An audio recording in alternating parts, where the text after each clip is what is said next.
The massive Imperial scout ship emerged from hyperspace at the edge of the Sol system, its crystalline hull gleaming under the distant sunlight.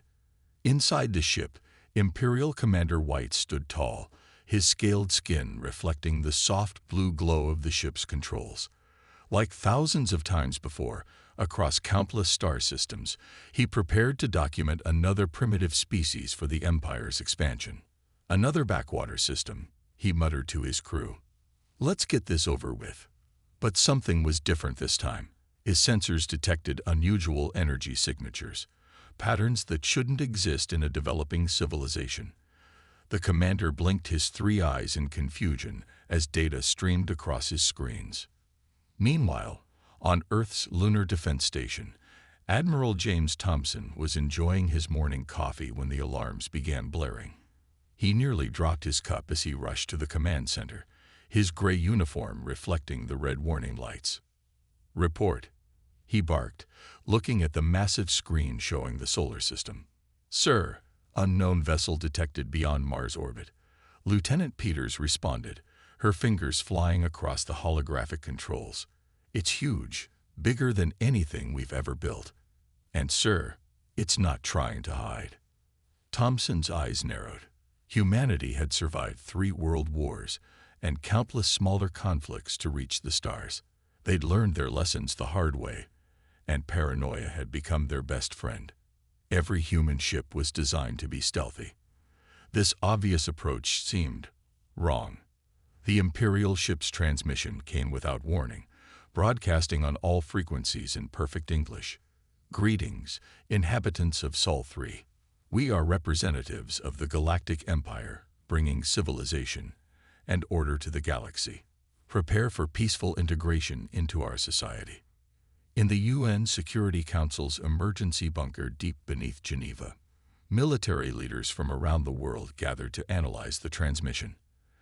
Admiral Thompson attended virtually from his lunar station.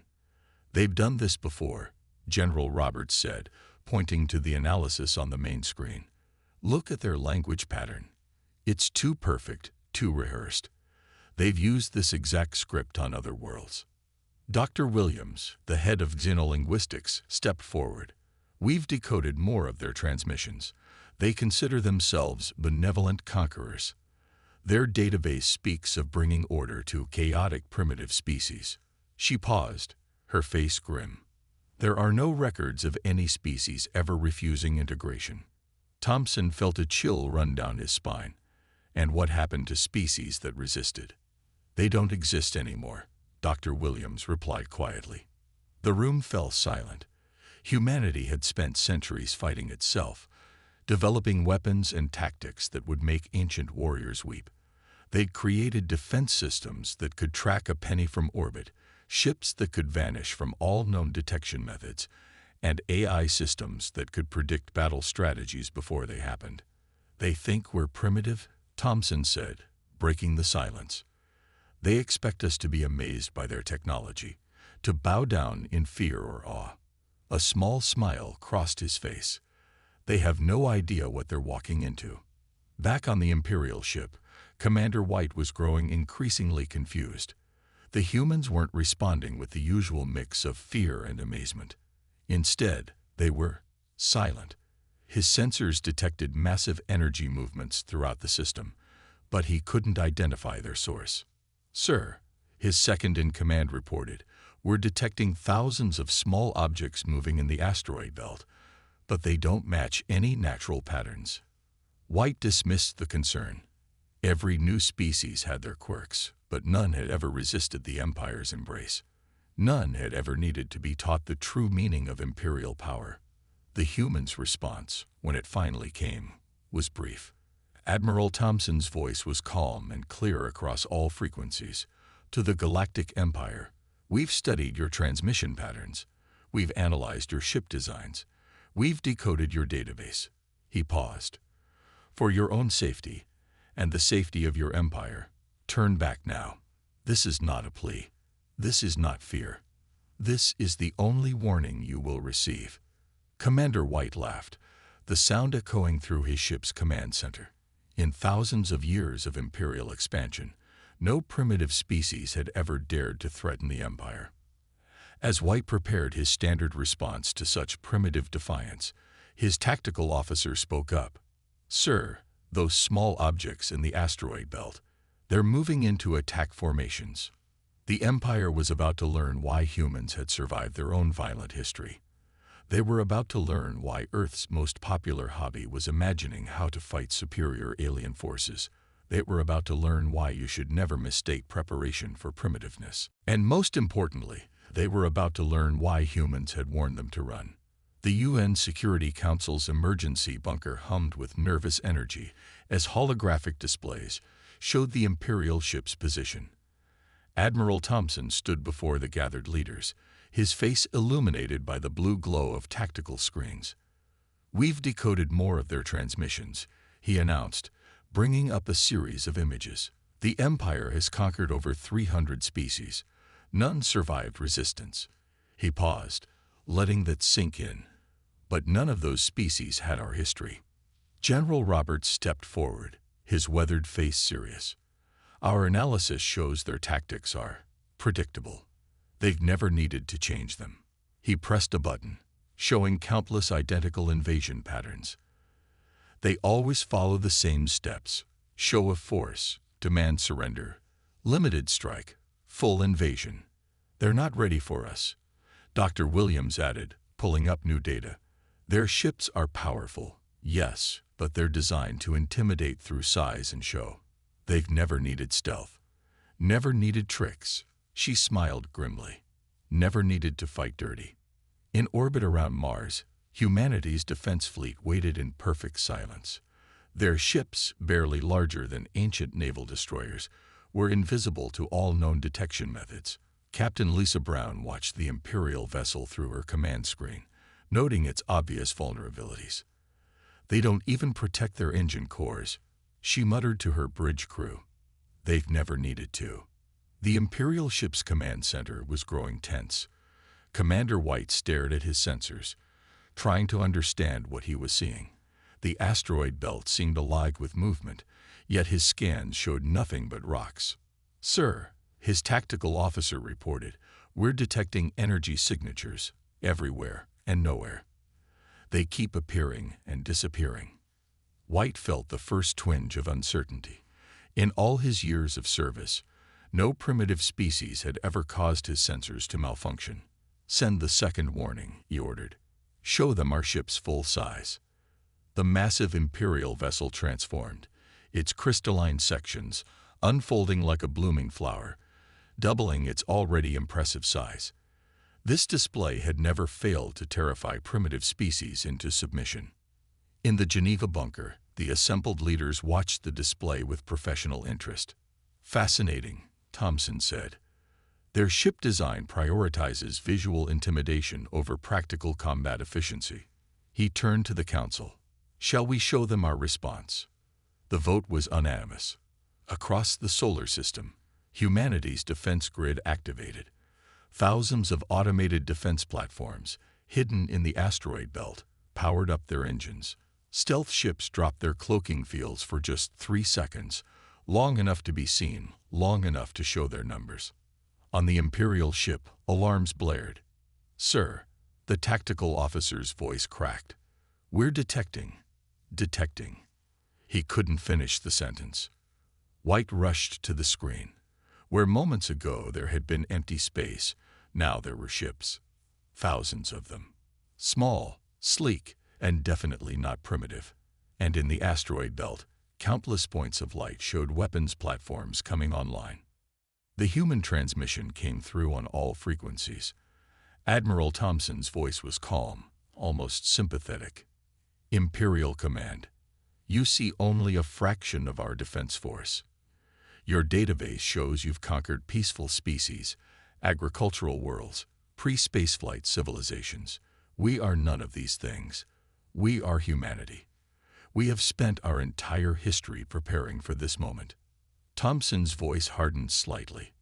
"We have studied your transmissions. We know you've never lost a war. This means you don't know how to lose. You don't know how to retreat. You don't know how to adapt when your enemy does something unexpected." In the Imperial ship, White watched in disbelief as human vessels performed maneuvers his ship couldn't hope to match. Their energy signatures were unlike anything in Imperial records. Thompson continued, "Our history is written in blood and war. We fought ourselves for millennia. Every weapon you have, we developed countermeasures for centuries ago. Not because we had to, but because we imagined we might need to.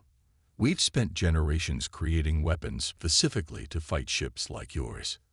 The transmission paused for effect. "This is your final warning. Leave our space. Tell your empire to avoid Earth. We don't want war, but we're very, very good at it." White stared at his tactical display, watching the human ships move with impossible precision. For the first time in Imperial history, a commander felt something new: doubt. The Empire had never retreated before, but they had never encountered humans before either. And as White watched the display of force around him, he realized this might be the time to create a new precedent. Humanity had survived centuries of war by being prepared for anything. The Empire was about to learn that sometimes the most dangerous species are the ones that learned from their own violent past. The Imperial High Council chamber gleamed with polished marble and golden light. 12 ancient counselors sat around a circular table, their scaled faces showing contempt as they watched Commander White's report from Earth. "Impossible," High Counselor Rex growled, his ceremonial armor catching the light. "No primitive species could have developed such technology without our knowledge." He waved his hand dismissively. "This must be some trick, an illusion." The other council members nodded in agreement. In 10,000 years of Imperial expansion, no species had ever surprised them. Their arrogance had been earned through countless easy victories. "Send the battle fleet," Rex ordered. "Show these humans the true meaning of Imperial power." In Earth's orbital defense station, Admiral Thompson watched the Imperial battle fleet emerge from hyperspace. 50 massive warships, each one dwarfing Commander White's scout vessel, formed a battle line near Jupiter. "Right on schedule," Thompson muttered. He turned to his tactical officer. "Are the ghost fleets in position?" "Yes, sir. Attack pattern Delta is ready." In the asteroid belt, thousands of automated weapon platforms remained hidden, their stealth systems making them invisible even to the Empire's advanced sensors. Human battle doctrine had evolved from centuries of warfare. They knew the value of hiding their true strength. The Imperial battle fleet's commander, Lord Green, stood proudly on his bridge. "Send the message," he ordered. "Let's see how brave these humans are now." The Imperial message boomed across all frequencies. "Primitive species of Earth, your defiance ends now. Surrender, or we will demonstrate the power that has conquered hundreds of worlds." In response, the humans sent a simple text message: "Look behind you." Lord Green laughed, until his tactical officers screamed in panic. On their screens, hundreds of small human ships appeared from nowhere, already inside the Imperial formation. They had been there the whole time, waiting. "Impossible," Green shouted. "Nothing can breach our sensor nets." The human ships opened fire. Their weapons weren't the massive energy cannons the Empire favored. Instead, they fired tiny projectiles, seemingly primitive missiles that the Imperial shields ignored as harmless. That was their first mistake. The primitive missiles phased through the Imperial shields like they didn't exist, then detonated against the ship's hulls. Each explosion was tiny, but precisely targeted at critical systems that the humans had identified from their analysis of Imperial technology. 3 Imperial ships went dark in the first volley. "How?" Green demanded. "How are they targeting our weak points? How did they get through our shields?" The answer came from Admiral Thompson, his voice calm over the command channel. "We've had centuries to think about how to beat enemies like you. Every science fiction writer, every military planner, every defense contractor, they all asked the same question. How would we beat an advanced alien empire? We have libraries full of battle plans specifically designed to fight ships exactly like yours." More human ships appeared, emerging from stealth. They moved in ways that defied Imperial tactical doctrine, using maneuvers that seemed chaotic, but were precisely calculated to exploit the blind spots in Imperial sensor systems. Your shields, Thompson continued, are designed to stop energy weapons and large projectiles. We noticed the frequency gap. Our missiles are specifically designed to slip through that gap. Your armor is strongest at your obvious weak points, but we figured you'd overprotect those areas, so we aimed for the spots you thought were too strong to need protection. In the Imperial High Council chamber, the ancient rulers watched in horror as their battle fleet was systematically picked apart by ships they could barely track. "Send the rest of the fleet," Rex ordered, his voice shaking with rage. "Send everything." But aboard his command ship, Lord Green was learning a harsh lesson about human warfare. His ships were more powerful, more advanced, but they were designed to fight enemies who thought like the Empire. The humans didn't play by those rules. "Sir," his tactical officer reported, voice trembling, "I'm detecting new energy signatures from their asteroid belt. Thousands of them. Maybe tens of thousands." The humans had shown only a fraction of their true strength. As the hidden weapon platforms powered up, Lord Green realized something that no Imperial commander had ever realized before. They had severely, catastrophically underestimated their enemy. The Empire was about to learn that sometimes the most dangerous enemy isn't the one with the biggest ships or the most advanced technology. Sometimes the most dangerous enemy is the one who has spent centuries imagining how to beat you. The Imperial fleet's remains retreated to the outer solar system, their once proud formation now broken and scattered. Lord Green stared at the damage reports with disbelief. 15 ships destroyed, 23 heavily damaged, and they hadn't even managed to confirm a single hit on the human vessels. "My lord," his second-in-command whispered, "the High Council demands we press the attack. They've sent reinforcements." New flashes of light marked the arrival of 200 more Imperial warships. The Empire was done playing games. This would be the largest fleet action in 500 years. On Earth's Lunar Command Center, Admiral Thompson watched the Imperial reinforcements arrive. He turned to Fleet Commander Reed, who had just arrived from the Mars Defense Base. "They're following the textbook response," Reed said, pointing to the Imperial formation. "When faced with defeat, they always resort to overwhelming force." He smiled slightly. "Just like we predicted." Thompson nodded. "Launch Operation Hornet's Nest." Across the solar system, hidden human ships began moving. Unlike traditional military vessels, these ships were barely larger than ancient fighter jets. Each carried just 2 crew members and a special package.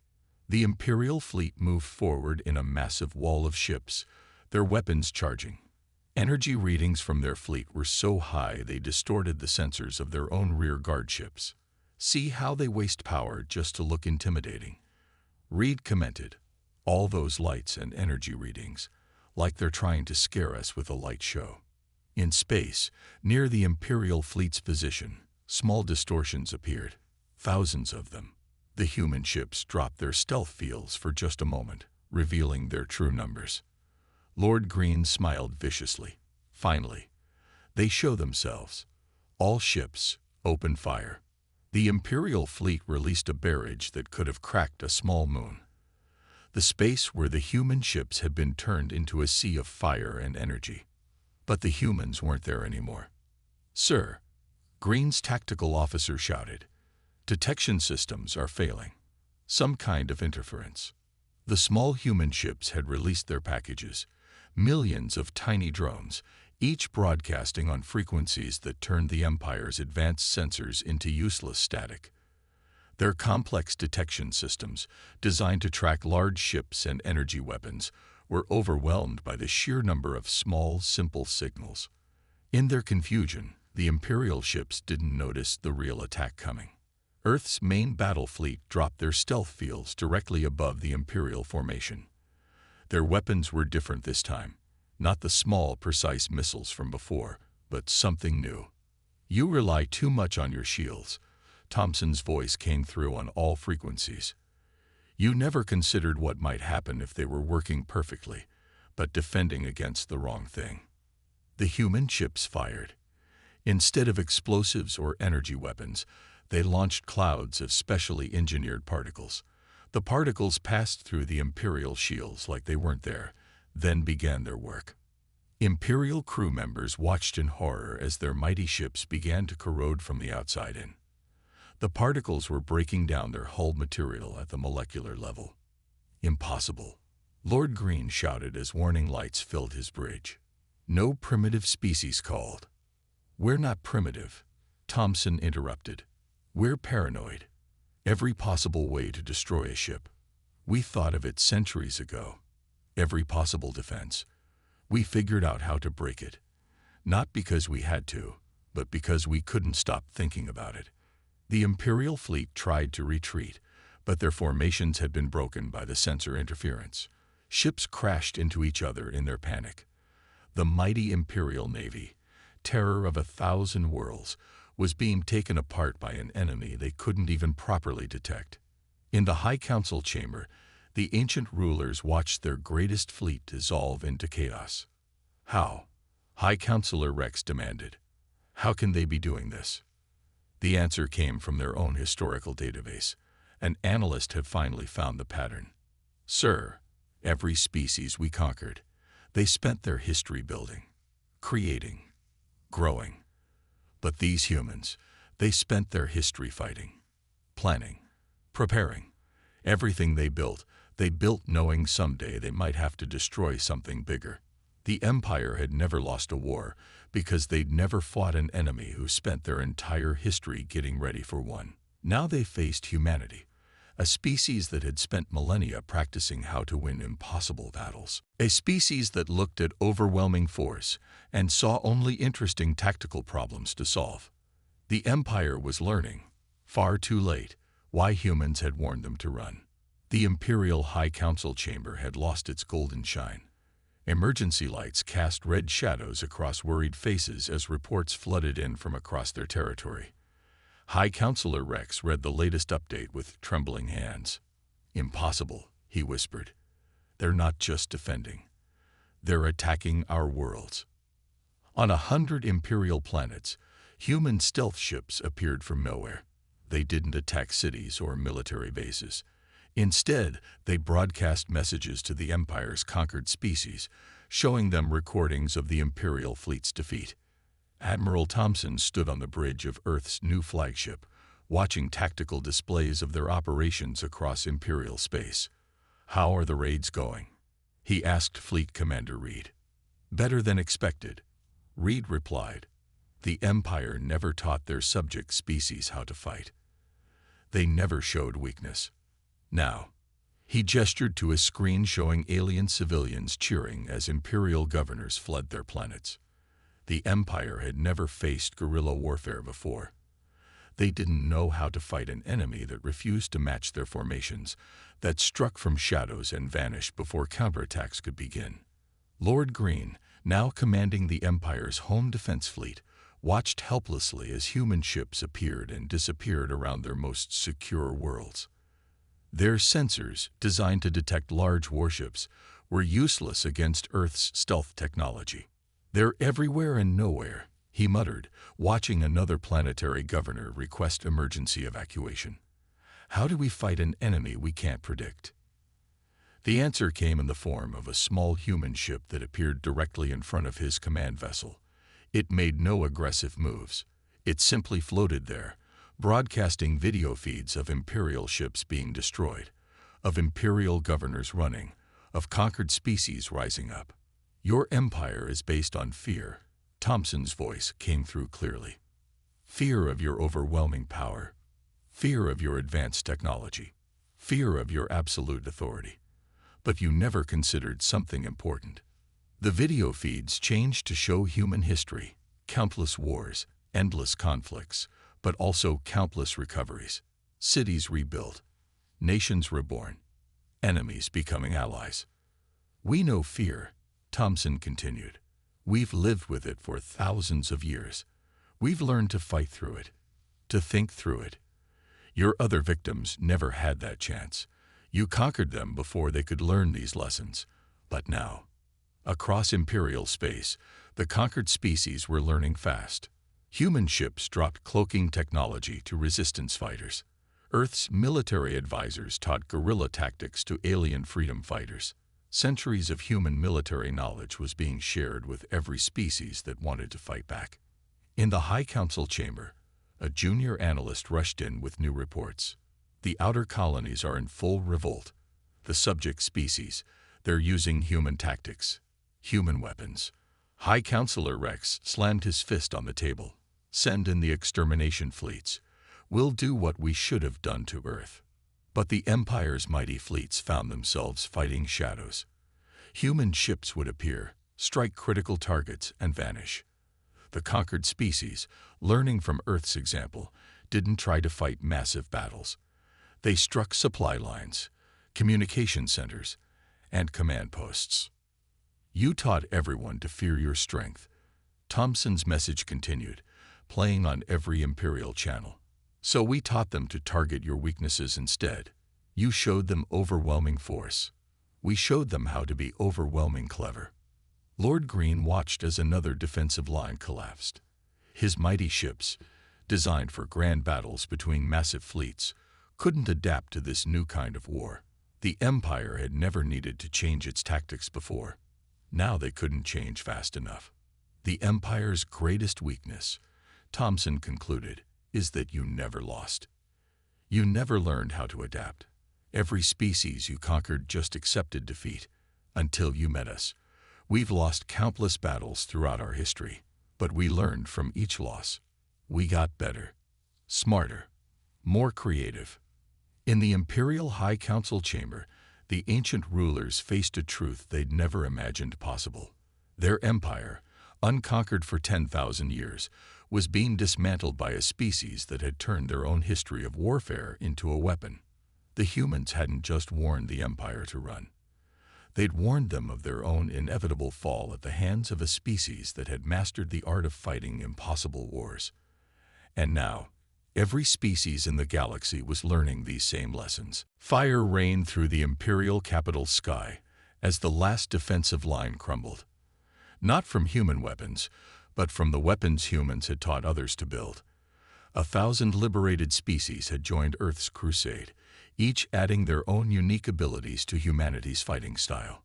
High Counselor Rex stood in the Imperial Palace's command center, watching his empire collapse. How? He demanded of his advisors. How did one primitive species destroy 10,000 years of power? The answer came from an unexpected source. Commander White, the same officer who had first discovered Earth, stepped forward. Because we never learned to bend, he said quietly. In 10,000 years, we never had to. On the flagship Earth Hope, Admiral Thompson and Fleet Commander Reed coordinated the final phase of their campaign. The tactical display showed green dots representing Allied species ships surrounding the Imperial capital. The rock people of Centauri learned our stealth tech surprisingly fast, Reed noted, pointing to a cluster of signatures. And those plant beings from the Orion Arm. They adapted our molecular disruptors to work with their spore-based technology. Thompson nodded. We gave them the tools, but they're creating their own ways to fight, just like we did throughout our history. Across the galaxy, former Imperial worlds celebrated their freedom, but they weren't destroying Imperial infrastructure or seeking revenge. Instead, following humanity's guidance, they were building something new. Your empire taught strength through dominance. Thompson's message played across Imperial space. We're teaching strength through cooperation. You conquered species before they could develop. We're helping them grow. In orbit around the Imperial capital, Lord Green commanded the last major Imperial fleet. 10,000 ships, the final reserve of the Empire's might. He watched as the combined fleet of Earth and its allies took position. They're not even trying to hide anymore, he muttered. We don't need to, Thompson replied to the open channel. Look around you, Lord Green. Look at what your empire has become. The tactical display showed the truth. Former Imperial subjects had learned to combine their natural abilities with human military tactics. The rock-like Centaurians had built stealth ships from living crystal. The plant beings of Orion had developed organic weapons that could bypass any shield. Your empire spent 10,000 years keeping species weak and divided, Thomson continued. In just 1 year, we've taught them to be strong and united, not under our control, but as true allies. In the Imperial Palace, Rex watched his own soldiers beginning to question their orders. They had seen too many impossible defeats, had watched too many invincible fleets destroyed by enemies they couldn't even detect. Commander White stepped forward again. High Counselor, I suggest we consider the humans' original warning, the one we should have heeded a year ago. Run. Rex spat the word. The Empire does not run. The Empire has never adapted either, White replied calmly. And look where that has led us. On the Earth Hope, Thomson received an unexpected transmission. Lord Green's face appeared on the main screen, his expression showing something no Imperial officer had displayed in 10,000 years. Humility. Green paused, struggling with words the Empire had never used. We wish to discuss terms. Thomson shared a look with Reed. This was the moment they had planned for, not just to win, but to build something better. The Empire's time of dominance is over, Thomson replied. But humanity doesn't seek to replace one empire with another. We offer partnership, cooperation, the chance to be part of something greater than conquest. Across Imperial space, ships stopped firing. The Empire that had never lost, had never retreated, had never compromised, finally learned to do all three.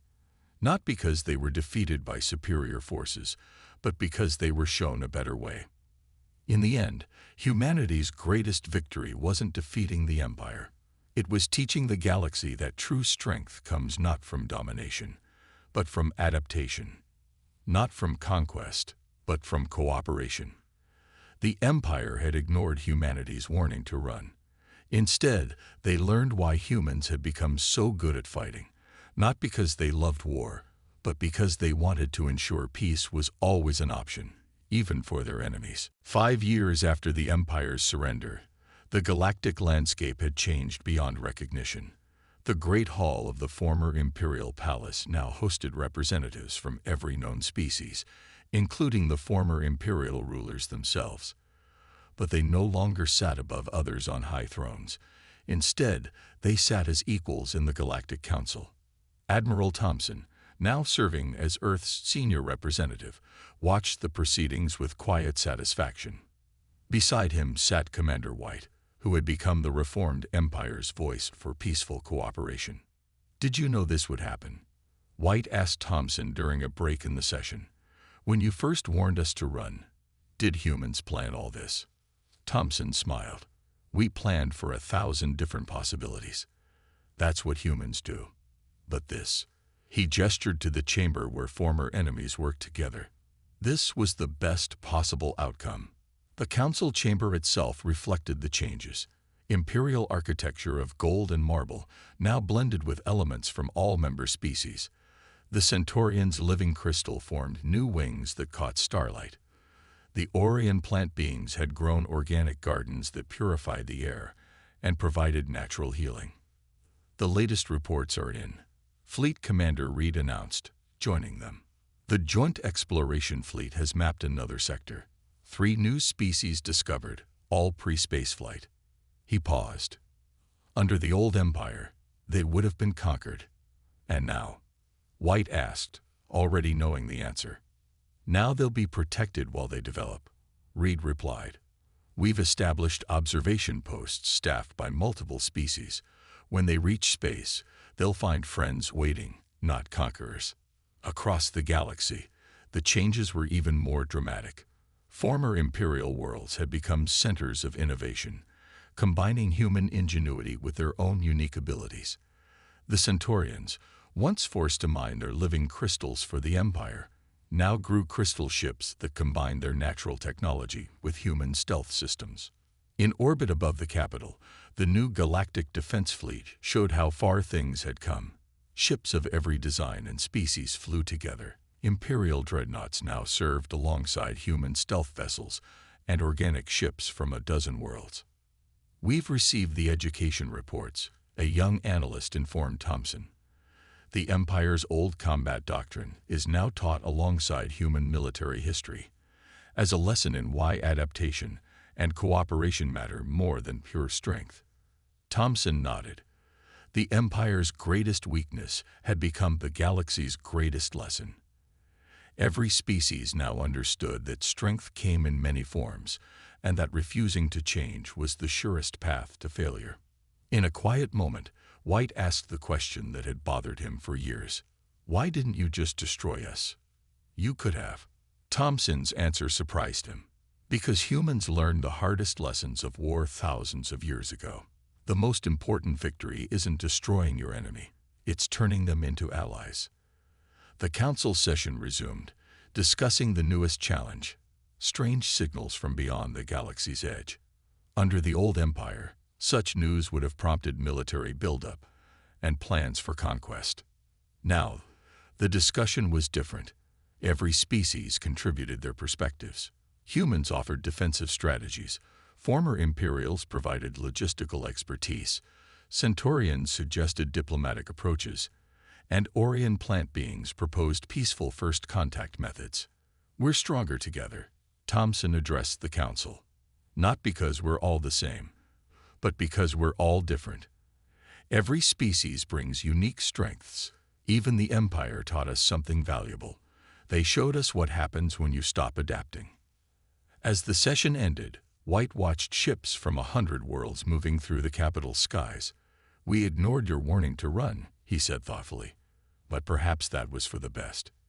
You didn't really want us to run, did you?" Thompson smiled. "The warning wasn't about running away. It was about running from what the Empire had become. And in the end, you did run, away from conquest and towards cooperation." The galaxy had learned humanity's true lesson. Power comes not from domination, but from adaptation. Not from forcing others to serve, but from teaching them to grow. The Empire that had never lost a war had finally gained something far more valuable: the wisdom to choose peace. And as new challenges loomed on the galaxy's edge, every species knew they would face them together, not as conquerors or conquered, but as equals who had learned that the strongest force in the universe wasn't weapons or ships. It was the power to change.